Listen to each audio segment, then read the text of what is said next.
Saudara, kita melanjutkan studi kita kristalisasi masih surat 1 Korintus, dan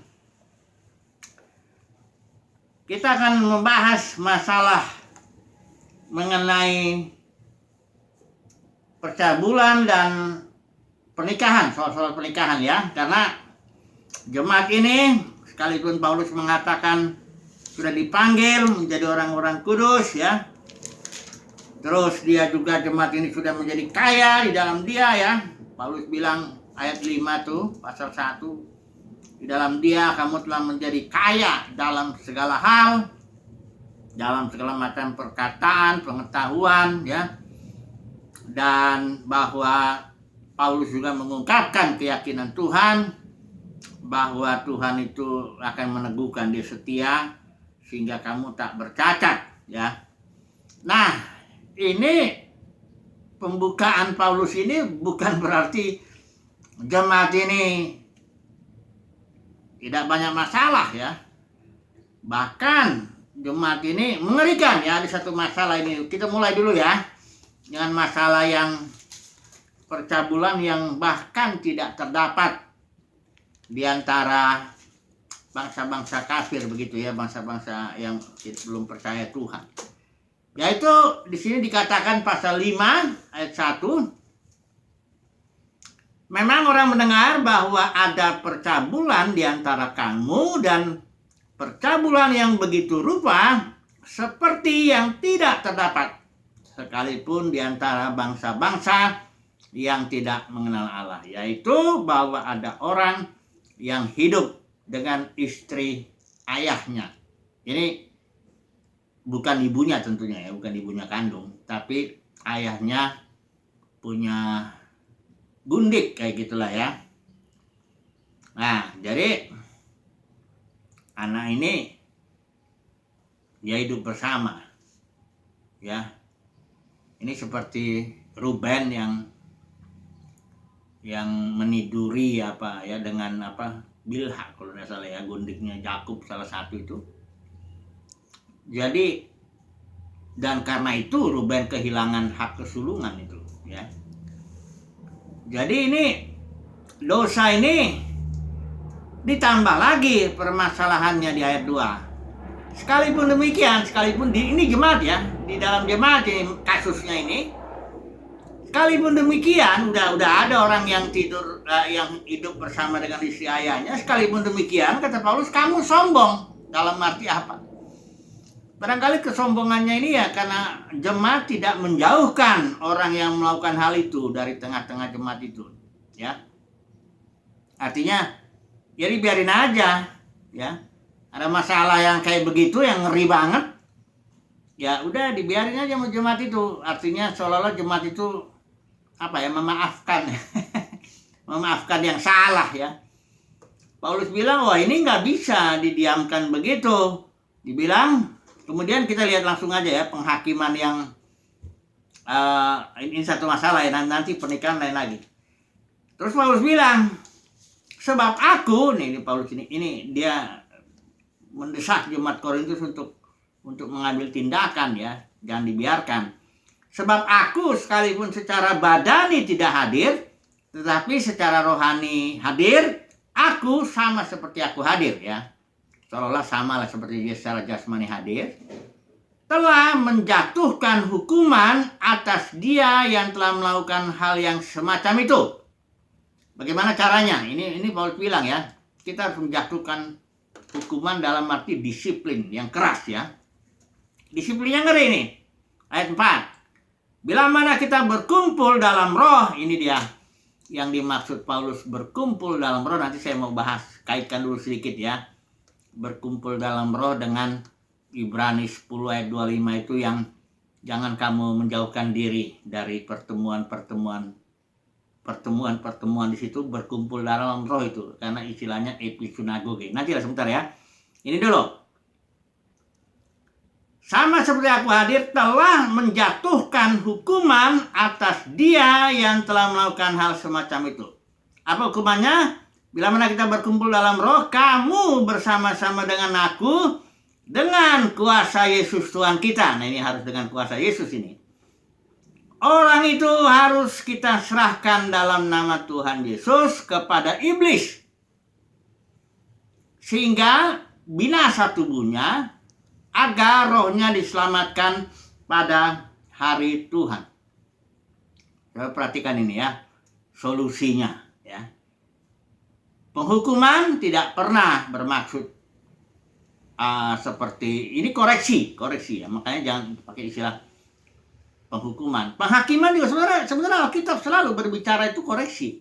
Yesaya 26 ayat 9 juga itu penghakiman ya. Kita minta bantuan itu sebentar, coba dulu ya. Yesaya 26. Karena banyak orang Kristen pikir kalau udah penghakiman atau penghukuman itu berarti udah yang nggak ada harapan ya. Yesaya 26 ayat 9 ini sebenarnya Alkitab tidak pernah bicara penghukuman, makanya neraka kekal, penghukuman selama-lamanya begitu, itu nggak ada konsep seperti itu, nggak asing dalam Alkitab itu, nggak ada itu ya. Karena Tuhan selalu, memang penghukuman selalu bermaksud koreksi ya. Perhatikan dulu ini, Yesaya 26 ayat 9. Penghakiman atau penghukuman itu ada dua sisi. Ya, ada sisi penghukumannya, ada apa yang dibuat orang, apa yang ditabur itu yang dituai, betul. Tapi ada sisi koreksi. Ini yang jarang orang Kristen perhatikan. Yesaya 26 ayat 9. Dengan segenap jiwa aku merindukan engkau pada waktu malam, juga dengan sepenuh hati aku mencari engkau pada waktu pagi. Sebab apabila engkau datang menghakimi bumi, ini Tuhan ya. Apabila engkau datang menghakimi bumi, maka penduduk dunia akan belajar apa yang benar. Jadi kalau penghakiman Tuhan atas bumi ya, termasuk orang Kristen, termasuk yang bukan, bahkan penghakiman Nuh itu, air bah itu supaya penduduk dunia belajar apa yang benar. Jadi koreksi ya, ini artinya disiplin, saya lebih tepat menggunakan itu istilahnya, disiplin. Ya, jadi Paulus di sini cara mendisiplinnya juga agak unik juga ini. Kalau orang nggak hidup dalam roh, ya nggak bisa melakukan disiplin ini. Ini disiplin dalam konteks organisme atau dimensi yang lebih tinggi, bukan disiplin dalam konteks organisasi. Kalau di organisasi gampang kan, ini orang berzina, pecat, ya itu gampang toh. Ini masalahnya bukan di situ. Gereja memang organisme. Gereja memang harusnya pertemuannya di alam roh. Ini ya kalau dalam Ibrani itu ya. Jadi coba masuk dulu sebentar ya. Ibrani 10 ayat 25 yang sering dikutip oleh para pemimpin supaya orang datang ke gedungnya ya, kebaktian di gedungnya itu ya. Dia mengutip ayat itu. Ibrani 10 ayat 25 ya. Coba dulu kita baca dulu sebentar lah ya supaya lebih enak ya. Ibrani 10 ayat 25 begini ya. Janganlah kita menjauhkan diri dari pertemuan-pertemuan ibadah ya. Pertemuan ini istilah Yunaninya episunagoge. Sinagoge itu perkumpulan, pertemuan ya. Tapi ada istilahnya epi. Epi ini di atas istilahnya ya. Kayak episkopos. Itu bishop ya kayak penatua. Ada kan penatua istilahnya Ibrani, istilah Yunaninya kan dua. Orangnya sama. Yang satu istilah Yunaninya presbuteros, artinya dewasa, sudah tua, sudah pengalaman. Kemudian episkopos. Epi itu artinya skopos itu melihat. Epi itu di atas. Jadi seorang penatua itu melihat dari atas supaya dia tahu bahaya-bahaya apa yang akan mengancam domba-dombanya. Nah, ini dalam Ibrani 10 ayat 25 menggunakan istilah episunagoge. Pertemuan di alam yang lebih tinggi. Suatu pertemuan di dalam dimensi lebih tinggi daripada dimensi alam ruang waktu ini ya. Suatu dimensi alam roh, ya itulah ya. Jadi makanya Paulus pakai istilah bila mana kita berkumpul, bukan berkumpul secara jasmani. Bila mana kita berkumpul dalam roh, ya, kita bisa dengan kuasa Tuhan Yesus, kita harus serahkan orang itu kepada iblis. Ya, ini pertemuan ini kalau orang Korintus tidak hidup di alam roh, ya tidak bisa. Kalau gereja saat ini jatuh ke alam organisasi, ya tidak bisa mengadakan pertemuan atau disiplin seperti ini. Karena ini disiplin yang bisa dilakukan oleh gereja yang atau pelayan-pelayan yang memang di alam roh dianya, ya. Jadi pertemuan yang dimaksud di sini, pertemuan ya Paulus bilang bila mana kita berkumpul dalam roh, itu suatu pertemuan yang memang bisa 24 jam sekali. Ya 20 pertemuan terus menerus. Kalau saudara dan saya hidup dalam roh, kita mengadakan pertemuan dalam alam roh itu, sekalipun secara jasmani kita tidak ketemu. Dan di alam roh itu kita memberikan efek kepada dunia jasmani ini. Karena begini, dimensi roh, sorga lah yang mengatur bumi. Ya. Alam roh itulah yang menentukan kejadian-kejadian di bumi itu. Ya, dimensi sorgawi. Karena Tuhan meletakkan tahtanya di dalam sorga, di alam roh, dalam dimensi yang lebih tinggi itu. Tahta itu simbol dari otoritas yang akan menentukan nasib bumi ini. Jadi kalau orang gereja itu hidup di alam dimensi yang lebih tinggi bersama dengan tahta, makanya Paulus bilang gini, dengan kuasa Yesus Tuhan kita. Di dalam tahta itu kalau saudara lihat nanti di Wahyu pasal 4 pasal 5 itu, di tahta itu ada 24 tua-tua, 4 makhluk itu imam dan raja-raja itu. Nah dia ini dengan otoritas itu dia bisa menghakimi atau menghukum istilahnya. Dengan catatan hukumannya itu dia menyerahkan tubuhnya. Dikatakan di sini tubuhnya biar binasa, karena tubuh ini yang bikin percabulan itu toh. Tubuhnya binasa tapi rohnya diselamatkan pada hari Tuhan. Ini mengerikan ini, disiplin seperti ini. Walaupun ya kita nggak tahu bagaimana caranya Tuhan membinasakan tubuh itu. Misalnya begini ya, kita anggaplah dulu ya, Paulus sudah bertemu lah di alam roh dengan jemaat. Tentu yang jemaat yang dewasa lah, yang bisa, ya yang biasa hidup bersama roh, yang mengikuti pimpinan roh. Kadang-kadang kan saya sering orang tanya, gimana sih dengar suara Tuhan? Nah, ini pertanyaan begini nggak bisa dijawab. Kayak gini, saya kenal suara istri saya. Nanti kalau ditanya, gimana sih kamu kok bisa dengar suara istri kau kenal? Ya kan susah jawabnya kan. Itu karena pergaulan aja. Saya udah hampir 26 tahun lebih. Ya masa saya nggak dengar suaranya? Nggak bisa kenal. Jadi kalau ada orang Kristen bilang, gimana sih suara Tuhan? Saya nggak bisa jawab itu. Nggak ada jawaban. Berarti lu selama ini situ nggak bergaul apa dengan Tuhan? Nggak pernah fellowship dalam roh atau bagaimana? Nggak ada jawaban. Ya. Jadi ini fellowship dalam roh, itulah yang seharusnya itulah yang dinasihatkan di Ibrani 10 ayat 25 juga. Ya. Jangan meninggalkan itu, artinya jangan tinggalkan alam roh itu. Engkau jangan hidup di alam jasmani, turun ya, mikir uang, mikir jabatan, bahkan fokus ke sana, hidupmu jadi ini itu artinya hidup di alam jasmani. Kalau melihat orang juga nilainya tuh nilai yang penampilan lahiriah, itu manusia begitu. Ya. Kalau lihatnya pokoknya jasmani lah ya. Turun dia, hidup di alam. Kita ini hidup di alam roh. Memang kita masih butuh makan, minum, pakaian. Itu kan kebutuhan yang bisa ya pasti Tuhan penuhi lah. Tapi hidup kita ini di alam roh. Itulah makanya saya katakan 24 jam ya dalam sehari kita tuh melakukan pertemuan ibadah. Ibadah itu adalah dalam roh, kayak Yesus bilang sama perempuan Samaria itu. Perempuan Samaria itu konsepnya masih kayak orang Kristen pada umumnya ya. Ibadah tuh di gunung ini, gunung itu, ritual ini, ritual itu, organisasi ini, organisasi itu, harus begini, begitu, bagaimana begini, aturan-aturan. Ini alam jasmani ya. Pertemuan yang dimaksud Alkitab di sini dalam Perjanjian Baru itu pertemuannya di alam roh. Saudara bisa dalam satu komunitas berkumpul di sinilah 10 1.000, 2.000 orang kumpul di sini. Jangan dulu kita bilang mereka beribadah kepada Tuhan, jangan. Karena kalau kumpulnya secara jasmani, mereka bukan beribadah dalam roh, mereka sedang berkumpul memang secara jasmani. Tapi sebaliknya, ada gereja organisme para pemenang ya, tersebar seluruh dunia. Masing-masing hidup dalam roh. Mereka melakukan ibadah dalam roh.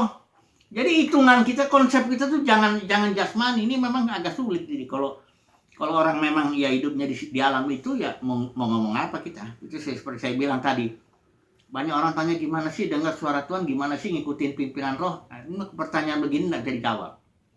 Saya cuma bilang ya, kalau kamu nggak bersekutu dengan Tuhan, ya apa boleh buat, apa yang bisa saya sampaikan.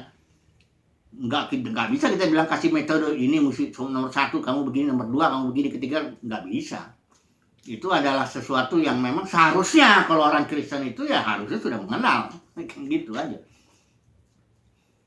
Ya, jadi Paulus di sini melakukan suatu disiplin, katakan begitu ya, dan disiplinnya mengerikan, menyerahkan tubuh orang yang ya mungkin dalam doa begitu ya, bisa jadi caranya bagaimana, pokoknya dalam doa Paulus dan orang yang dewasa ini menyerahkan dalam nama Tuhan Yesus, dia berserahkan tubuh daripada orang itu yang berbuat cabul itu dengan gundik ayahnya, serahkan dalam nama Yesus supaya rohnya diselamatkan.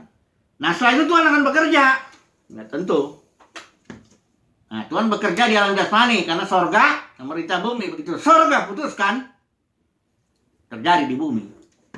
Nah saya nggak tahu bagaimana ini, karena nggak dibilang di sini gimana bentuk, ataukah binasa tubuhnya itu dia langsung mati, ataukah dia terkena penyakit sedemikian sehingga dia tidak bisa bersetubuh secara jasmani itu dengan gundik ayahnya.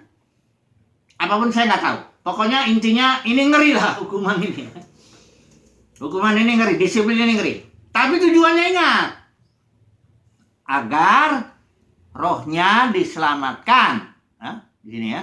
Pada hari Tuhan. Nah ini hari Tuhan buat dia lah. Ya. Nah jadi inilah solusi, atau ya solusi lah yang Paulus lakukan, yaitu suatu penghakiman. Atau mau penghukuman, atau mau disiplin, pokoknya kita ngerti lah maksudnya ya.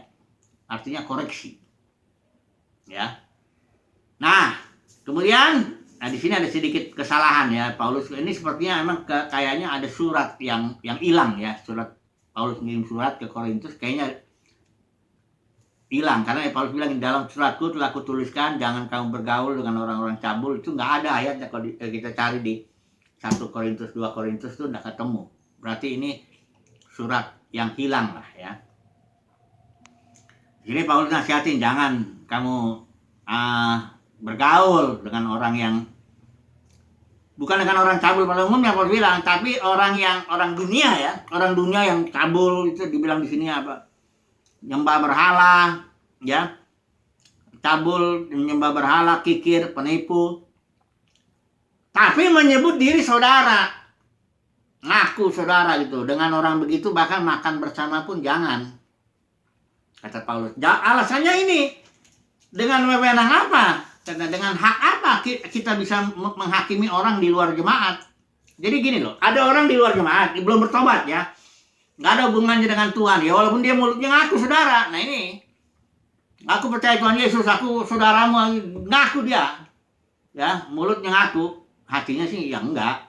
Terus dia cabul, penipu, kikir, nyembah berhala, macam-macam lagi. Kata Paulus, dengan orang yang begitu jangan berfellowship, karena kita nggak punya wewenang apa-apa untuk menghakiminya. Memang jemaat ini memang harus menghakimi. Makanya saudaraku, coba dirubah dulu konsepnya mengenai penghakiman atau penghukuman ya. Semuanya tuh koreksi positif lah ya. Dan memang orang itu harus ada wewenang. Paulus bilang di sini, bukankah kamu hanya menghakimi mereka yang berada dalam jemaat? Artinya memiliki wewenang. Ini kalau Paulus bilang di ayat 2, sebab dengan wewenang atau otoritas apakah aku menghakimi mereka yang berada di luar jemaat? Jadi yang di luar jemaat itu biar Tuhan sendiri yang menghakimi, kita nggak ada wewenang saat ini ya. Tapi nanti ketika kerajaan 1000 tahun itu imam dan makhluk, 4 makhluk itu, imam dan raja-raja itu dia punya wewenang. Orang kudus diberikan tahta, otoritas untuk menghakimi. Dengan catatan itu artinya koreksi. Oke. Jadi sudah dulu, poin pertama ini ya, selesai dulu ya permasalahan. Jadi kalau ada Jadi ingat ya, ini sangat, kalau nanti kita aplikasinya harus hati-hati. Ini soalnya yang Paulus bicara konteksnya konteks organisme, itu satu, gereja organisme. Kedua, gereja itu ibadah dalam roh, bicaranya di alam dimensi lebih tinggi. Jadi jangan, kalau nanti mengaplikasikan ini kadang-kadang kesulitannya begini. Sekarang gereja kan sudah jatuh dari alam dimensi alam roh, sudah masuk ke alam jasmani, organisasi, uang, jabatan, udah semua tuh, ajaran Bileam, Nikolaus, udah penuh lah dunia kekristenan dengan yang begitu. Ini fakta. Kalau orang nggak ngelihat gitu, wah saya juga nggak bisa ngomong apa. Kalau orang nggak melihat dunia kekristenan udah jatuh, dia akan bilang, kamu menghakimi, kamu sakit hati ya, kamu pahit ya. Itu dia ngomong begitu karena dia nggak melihat. Emang ini kuncinya ya melihat lah ya. Ya kalau saudara dan saya masuklah di alam roh, dimensi yang lebih tinggi itu, bergaul dengan Tuhan. Ya biasa kita mendengar suara Tuhan, pimpinan roh, bisikan roh, biasa itu. Ya udah, walaupun dalam pengalaman saya enggak barangkali enggak sampai 10 kali yang tegas-tegas Tuhan berbicara begitu. Tapi dalam tiap hari pimpinannya itu terasa ya. Bahkan kadang-kadang kita pun merasa pelayanan malaikat ya. Ya kadang-kadang dibangunin sama malaikat juga. Jadi itu normal. Itu normal. Jangan dibilang luar biasa. Enggak, normal itu. Ya memang harus begitu. Kalau nggak begitu berarti emang hidup di alam jasmani. Nah, dunia kekristenan itu memang sudah jatuh. Bagi kita yang di dalam hidup di alam dimensi yang lebih tinggi itu, kita akan melihat, ini sekarang ini dunia kekristenan ini enggak hidup di dalam dimensi roh, enggak. Dunia kekristenan ini penuh dengan perkara-perkara yang di alam jasmani ini. Ya uang, pelayanan, coba lah, jujur aja lah. Kalau misalnya mau pelayanan, mana ada bisa jalan pelayanan kalau nggak ada uang. Bahkan sukses pelayanan ya kalau ada uang. Jabatan ya, saling apa semuanya, udah semuanya lah ya. Dagang, kan gereja mula-mula nggak melakukan itu. Jadi emang susah ya, tapi saya hanya mengatakan begini, bagi orang yang mendengar, yang mengerti, puji Tuhan lah, itu aja. Bagi yang hidup di alam dimensi, alam roh, dia akan tahu dunia kekristenan itu seperti apa. Nanti kalau kita ngomong begitu orang marah, nggak apa-apa lah ya, karena memang dia marah karena nggak melihat. Kalau ada orang Kristen bilang, kau jangan menghakimi, kau pahit ya, kau memang nggak dapat jatah kali dalam dunia kekristenan, kau begini, biarkan aja. Kenapa dia ngomong gitu? Karena dia nggak melihat, itu aja ya. Saya nggak mengatakan bahwa yang ngomong kritik dunia kekristenan itu selalu yang melihat. Nah, ada juga memang orang yang mengkritik dunia kekristenan, mengkritik ini ya karena nggak dapat jatah ya. Nggak dapat atau gagal mendapatkan uang jabatan dalam dunia kekristenan. Ada juga yang ngomong gitu. Tapi Tuhan lah yang tahu itu. Apakah seorang mengkritik, mengomong itu, menegur itu karena dia melihat dia ada di alam dimensi lebih tinggi, atau dia memang orang sakit hati ya. Tuhan yang tahu itu ya. Oke lah, sekarang persoalannya yang sambung dulu kita, perkawinan. Ya ini masalah di dalam perkawinan ini. Ada beberapa masalah lah. Yang pertama itu Paulus bilang ini barangkali dia kan sebenarnya Paulus itu merespon ya. Suratnya itu merespon, dia sedang ada di Efesus ya. Perjalanan ketiga itu, waktu perjalanan kedua itu dia memang misionaris kedua itu dia fokusnya di Korintus, lama di situ. Baru yang perjalanan ketiga dia fokusnya Efesus, lama di sini. Nah, di sini ada banyak masalah ya. Kritik-kritikan juga, Paulus dikritik juga itu, nanti kita lihat di 2 Korintus itu. Jadi Paulus merespon, makanya dijawab di sini adalah baik bagi laki-laki kalau ia tidak kawin, tapi mengingat bahaya percabulan, nah udah laki-laki kawin aja, karena bahaya ya, bahaya nanti. Nah, nanti saya mau sedikit memberikan pandangan ya mengenai soal kawin tidak kawin ini. Satu lembaga lah, gereja itu tertentu apa namanya, bukan lembaga, bukan gereja itu Katolik lah, ya. Biarawan itu yang nanti kita lihat konteksnya ya. Sebentar ya, barangkali itu di kesimpulan kali ya. Nah jadi ini Paulus bilang ya sudah kawin masing-masing ya. Kalau mau pisah perjuangan bersama untuk berdoa boleh ya, tapi jangan lama-lama karena kamu tidak akan bertarak, kata Paulus ya. Jadi cepat bersatu ya, hidup bersama ya. Kedua, katanya Paulus bilang juga sebaiknya memang kalau orang bisa tinggal seperti aku keadaannya ya. Namun itu juga, namun alangkah demikian alangkah baiknya kalau semua orang seperti aku. Ini seperti aku maksud Paulus, dibilang sambung dulu ya. Tetapi setiap orang menerima dari Allah karunia-Nya yang khas. Nah, Paulus ini seperti saya singgung ya, dia besar kemungkinan menikah. Ya, kenapa? Alasannya pertama, satu, dia ngomong di sini waktu dia membela diri, emangnya kami hanya aku dan Barnabas yang nggak punya hak untuk bawa istri Kristen. Nah kan kalau orang ngomong gitu dia nggak punya istri, nggak mungkin kan. Orang bilang, ngapain kamu ngomong gitu, you nggak punya istri ya, nggak usah ngomong gitu. Ini jelas dari omongan Paulus itu, dia punya istri, hanya dia nggak bawa gitu ya, nggak kayak Petrus dan rasul-rasul lainnya. Itu satu. Yang kedua, Paulus mendapat surat kuasa dari mahkamah agama yang di Sanhedrin yang di Yerusalem itu. Dapat kuasa untuk menghajar atau dia bilangnya sih pemikiran mereka itu sekte. Orang-orang sesat itu yang harus dihajar supaya dimasukin penjara lah, kalau perlu dibunuh lah dan sebagainya. Nah, Paulus dapat surat itu, makanya waktu dia jalan sebelum dia bertobat, Saulus ya. Kemungkinan besar orang seperti ini adalah anggota daripada, ini kan majelis ini 70 orang, anggotanya dipimpin imam besar. Kemungkinan besar Paulus itu anggota. Itu sebabnya dia dapat surat itu kan, nggak mungkin dong kalau bukan anggota tuh Sanhedrin mau ngasih surat kuasa seperti itu. Nah, kalau untuk syarat menjadi anggota Sanhedrin, syaratnya selain yang lain nomor satu harus udah kawin. Jadi Paulus itu besar udah kawin dia. Hanya dia hidup selibat ketika dia melakukan pelayanan misi, dia meninggalkan istrinya, nggak dibawa. Nggak kayak Petrus dibawa. Ketiga alasannya, waktu Sanhedrin memvonis Stefanus, ini sebenarnya pelanggaran. Stefanus yang dirajam itu sama batu itu. Sebenarnya Sanhedrin tidak punya hak untuk mengadakan hukum rajam itu, karena Roma hanya membatasi aja sampai tingkat kayak cambuk ya. Kayak makanya Yesus itu diserahkan ke Pilatus karena orang Yahudi tidak bisa melakukan hukum, nggak diberi hak untuk menghukum itu mati. Tapi karena udah geram kali ya dengan si Stefanus ini, habis khotbah, sakit hati sekali nih mahkamah agama ini, para ahli Taurat ini, langsung dia lempar batu. Nah, Paulus itu menjaga barang-barang orang yang melempar itu batu itu. Dia posisinya kan, walaupun hanya menjaga, dia Sanhedrin nggak akan lah nyuruh-nyuruh orang yang bukan anggotanya. Jadi besar kemungkinan, pokoknya Paulus anggota Sanhedrin lah, ya.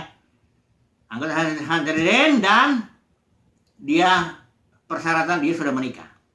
Itu makanya Paulus bilang sini, namun demikian alangkah baiknya kalau semua orang seperti aku. Jadi Paulus ini punya karunia atau kemampuan lah ya, penguasaan diri. Dia tidak perlu bersetubuh istilahnya, bisa hidup selibat. Ya, dia bisa melakukan pelayanan misi, ya dia nggak masalah ya. Nah, itu menurut Paulus itu karunia yang khas ya. Nah, kemudian ini juga ayat 8 nih. Tapi kepada orang-orang yang tidak kawin, berjanda-janda, kuanjurkan baiklah mereka tinggal dalam keadaan seperti aku.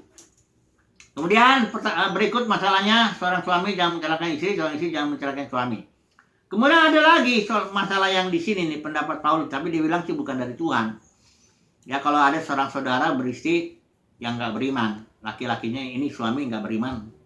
Ini waktu dia tadinya gini, tadinya dua-duanya kan belum mendengar Injil. Ketika Paulus beritakan Injil, salah satu yang bertobat, entah suaminya entah istrinya, salah satu.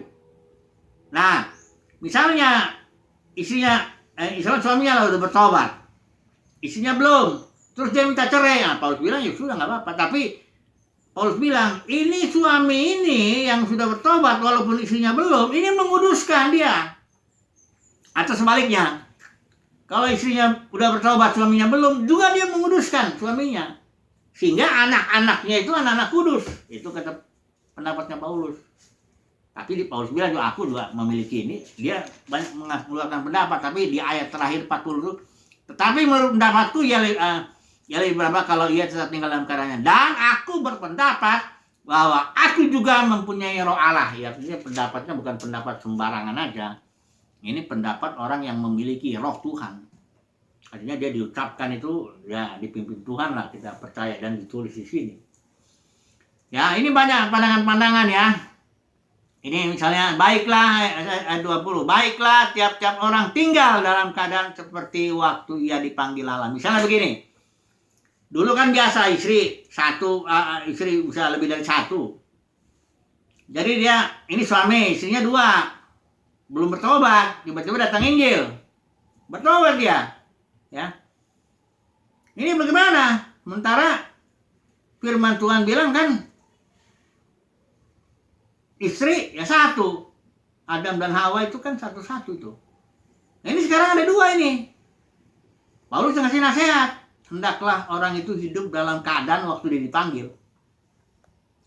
Kalau dia dipanggil sudah dalam kondisi dua istri ya dia harus bertanggung jawab dengan lu. Jangan main asal sembarangan ceraiin satu. Enggak begitu solusinya. Tapi yang jelas ini orang nggak bisa jadi penatua ini, udah pasti. Karena penatua syaratnya harus isinya satu. Tapi dia harus hidup dalam keadaan pada waktu dia dipanggil. Beginilah keadaannya ketika dia dipanggil. Ya udah nggak apa-apa. Masing-masing bertanggung jawab. Sini bertanggung jawab lah. Ya udah begitu ya. Berikutnya, kalau ada orang misalnya waktu dipanggil dia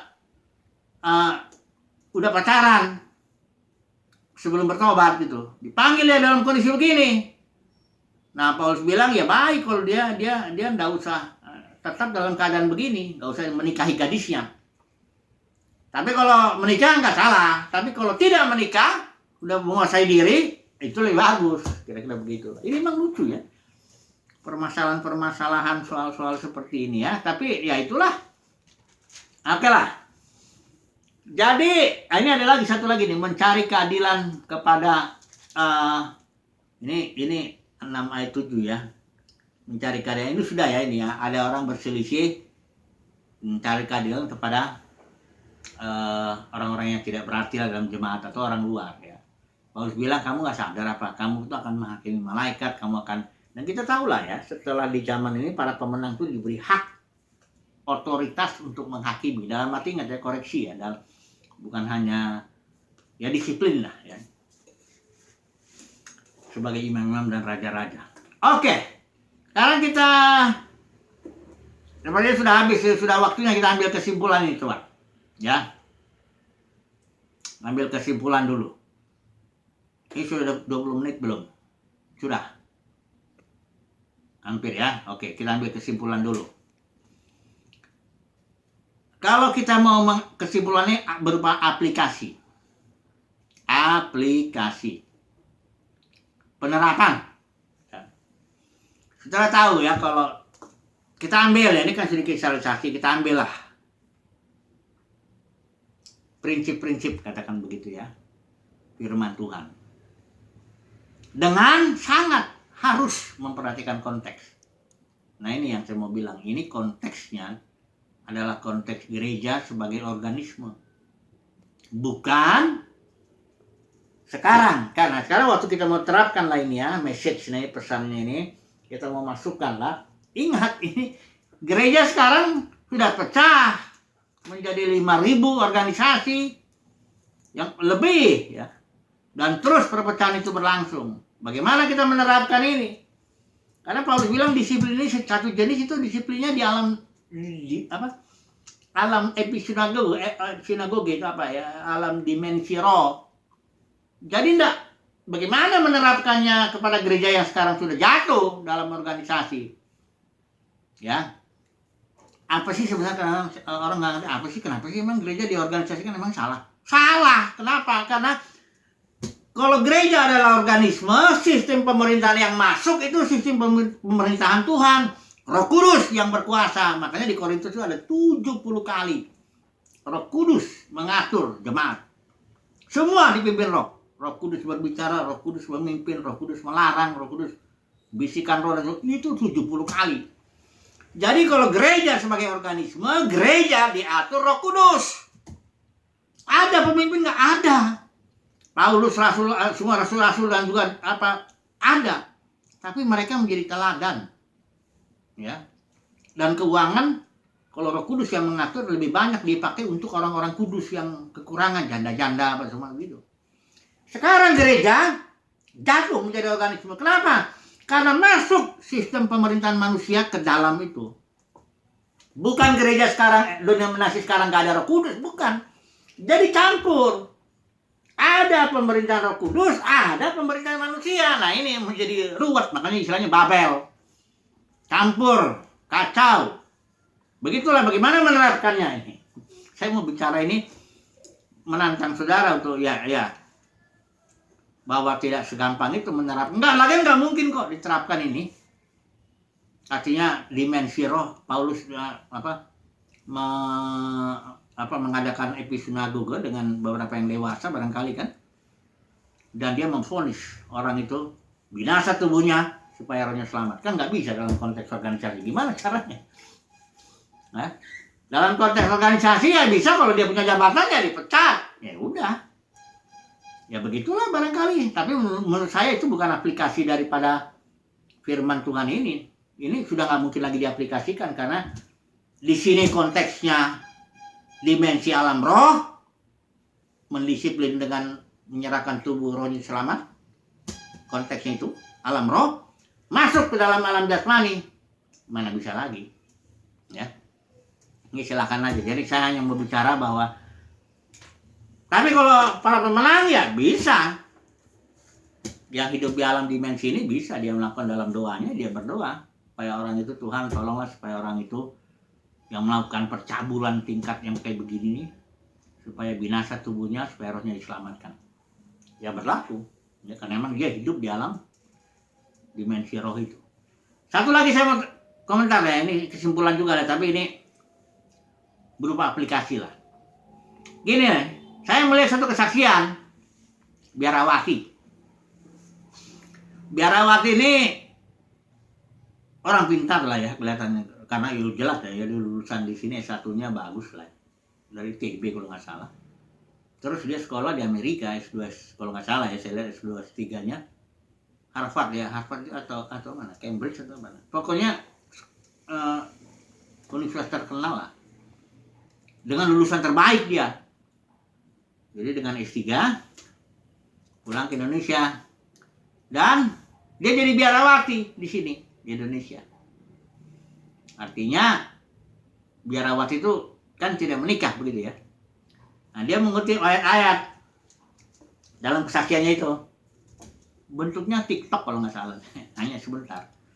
Saksiannya dia menyebut ayat-ayat orang-orang yang menikah akan seorang istri. Coba saya baca dulu, ini ada di sini kok ayatnya ya. Pasal 7 ya, kepada orang-orang yang ini dia ada ini ya, orang yang beristri pasal 7 ayat 33. Ini soalnya dia terapkan ini comot konteksnya organisme dimasukkan dalam konteks itu lembaga Katolik gitu kan. Dikatakan di sini, orang yang beristri memusatkan perhatiannya pada perkara duniawi, bagaimana ia dapat menyenangkan istrinya. Dan dengan demikian perhatiannya terbagi-bagi. Perempuan yang tidak bersuami dan anak-anak gadis memusatkan perhatian mereka pada perkara Tuhan, supaya tubuh dan jiwa mereka kudus, ya. Tetapi perempuan yang bersuami memusatkan perhatiannya pada perkara duniawi, bagaimana ia dapat menyenangkan suaminya. Intinya begini, dari kesaksian itu ya, si biarawati ini bilang bahwa keputusannya itu didukung oleh firman Tuhan. Karena ada ayatnya, dia mau fokus kepada Yesus, ya. Ada juga di situ lagunya, lagu cinta Yesus dan sebagainya. Dan dia kayaknya ya sudah mengambil keputusan sebagai biara enggak nikah, ya. Bahkan dia menjelaskan kalau di sini dalam lembaga ini yang kalau udah tua bagaimana, siapa yang melihara? Dia bilang biarawati yang muda yang melihara yang tua. Ya gitulah. Penanya dalam lembaga ini ya. Nah, saya cuma mau mengomentari aplikasinya nih, karena ini kesimpulan nih. Yang nomor 2 saya mau bicara aplikasi. Ini menurut saya comot ayat, karena dia nggak lihat konteksnya di sini. Ini konteks gereja organisme dengan sistem pemerintahan Roh Kudus. Kalau ada orang mau menikah, tidak menikah, puji Tuhan, tapi diatur Roh Kudus hidupnya tuh. Kalau di sini, ini kan campur nih, sistem pemerintahan manusia plus sistem pemerintahan Roh Kudus. Hidupnya ini nggak diatur sepenuhnya Roh Kudus, nggak bisa mencomot begini. Ini kan diatur lembaga, makan minumnya diatur lembaga, kegiatannya diatur lembaga, semuanya lah, ya, sampai tua mati diatur lembaga itu. Tapi apakah bisa orang nggak nikah saat ini? Bisa hidup dalam konteks ini, karena saya ada baca kesaksian Watchmeni itu ya. Ada seorang misionaris Inggris yang nggak nikah, namanya Margaret E. Barber.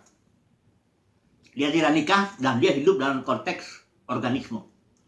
Nggak ada yang dukung dia. Dia datang dari Inggris ke Cina. Dan dia mendidik salah satu Watchmeni yang dididik. Dan Watchmeni bilang, pengaruh hidupnya bagi saya nggak lebih dari mengucap syukur lah. Gitu. Dia benar-benar melihat bagaimana Margaret E. Barber itu membentuk dia. Sehingga jadilah si Watchmeni ini. Banyak orang kan taunya Watchmeni jadi berkat bagi seluruh dunia. Karena begitulah ya, dari buku-bukunya apa semua. Orang nggak tahu bahwa ada perempuan dari Inggris namanya Margaret E. Barber yang tidak nikah, tapi dipimpin Roh Kudus mendidik Watchmeni. Ini benar. Dia tidak nikah, fokus kepada Tuhan Yesus, fokus pada pelayanan, dan dipimpin Roh. Baru dia bisa ngusip ini. Tapi kalau yang ini biarawati, nggak bisa. Dia udah bukan dipimpin Roh, dia campuran lah. Ya, pimpinan Roh dan pimpinan lembaga. Nggak bisa, nggak sembarangan begitu. Jadi makanya aplikasi hati-hati ya, menerapkan ayat. Lihat konteksnya dulu, baru lihat konteks di sini. Sekali lagi ya, saya nggak bilang bahwa nggak bisa ini ayat di apa. Margaret E. Barber itu jangan disamakan dengan biarawati. Ya, saya yakin banyak perempuan-perempuan tidak nikah dipimpin Roh, hidup oleh Roh ya, dan dia sangat berguna lah bagi kerajaan surga. Kalau menurut saya, ini menurut saya ya, biarawati ini dengan S3 dia lebih berguna. Nikah aja lah ya, melayani Tuhan dengan dia bekerja di satu perusahaan yang mungkin apalah, ini pendapat saya, mengurus anak-anak dalam Tuhan. Menurut saya ya, daripada dia di sini lakukan kegiatan pagi sampai sore malam sesuai dengan lembaga atur. Menurut saya sih lebih bagus dia masuk ke dalam masyarakat. Jadi garam itu jangan, lu tahu lu garam itu bukannya nongkrong di dapur. Selama garam di dapur nggak ada gunanya dia.